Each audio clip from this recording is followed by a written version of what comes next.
I thought I'd get a little more demonic today for whatever reason, because we got a really not so wonderful film here to talk about today.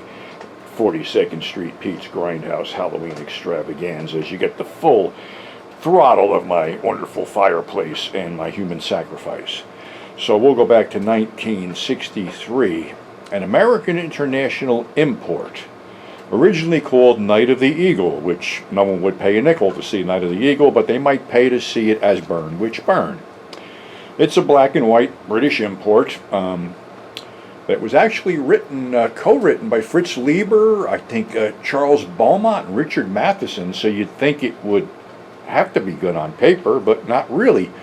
Starts off that, this college professor finds out that his wife has been sort of dabbling in witchcraft to keep certain things away from him.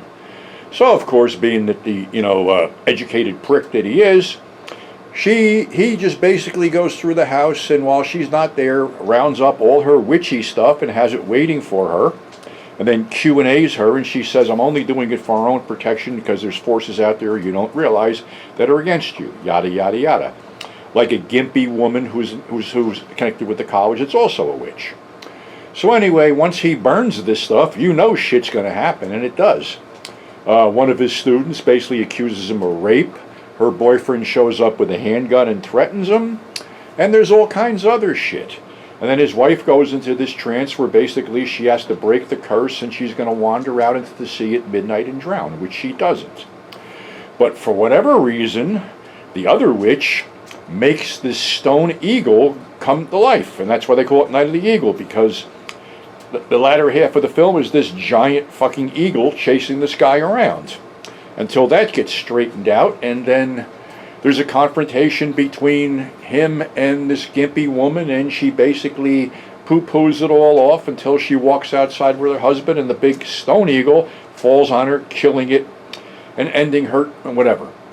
Okay. So it ain't that fucking good.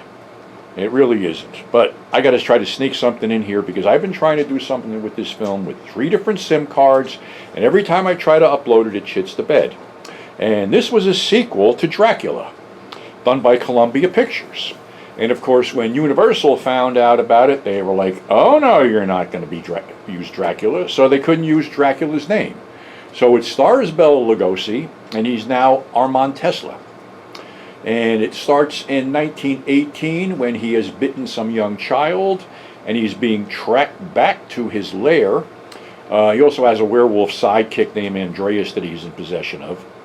So basically this debutante Lady Jane and a doctor friend come and drive a metal rod through Armand's heart and leave him there. Now we fast forward to the 40s, World War II, whatever, where Lady Jane admits to this chief of Scotland Yard that she did drive a stake through this guy's heart. And if they dig him up and he's intact, she was right, he's a vampire. If he's decomposing, she must be accused of murder. Well, of course, there's a blitzkrieg before that happens, and one of the bomb hits the cemetery. And there's 2 gravediggers out there that are out there to put the people back to bed, and they find Armand Tesla's body. So they remove the spike thinking it went there because of the bomb, and they hear an audible moan and they bury him. Well, he don't stay buried too long. He pops up. And this is really atmospheric because there's a lot of tombstones and swirling mists and fog and all kinds of great creepy shit that we all love.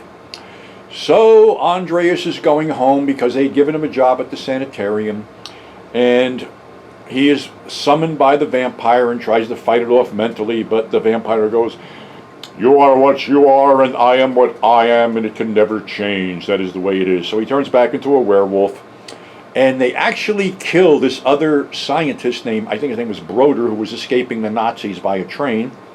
And Tesla assumes his identity and goes back after Nikki again, the young girl who's grown up.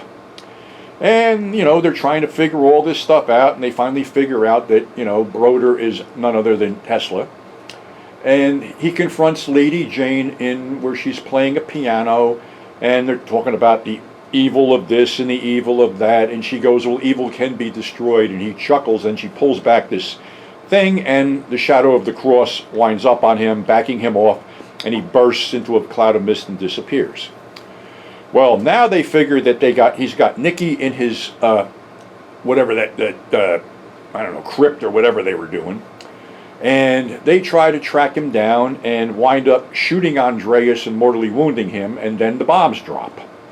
And they're in the crypt, and Andreas is begging, Tesla, you promised me eternal life, and Tesla just goes, crawl off in the corner and die. So Andreas crawls off in the corner, but morphs back into human form just as the bombs hit the crypt. Andreas drags Tesla outside into the sunlight and hammers a spike through his heart and watches him dissolve. Then he dies. Lady Jane and Scotland Yard arrive, and she tells him that's Andreas. He's finally free of the curse. And when the inspector goes, well, what's that? That pile of rags and pus over there. And she goes, that's all that remains of Armand Tesla.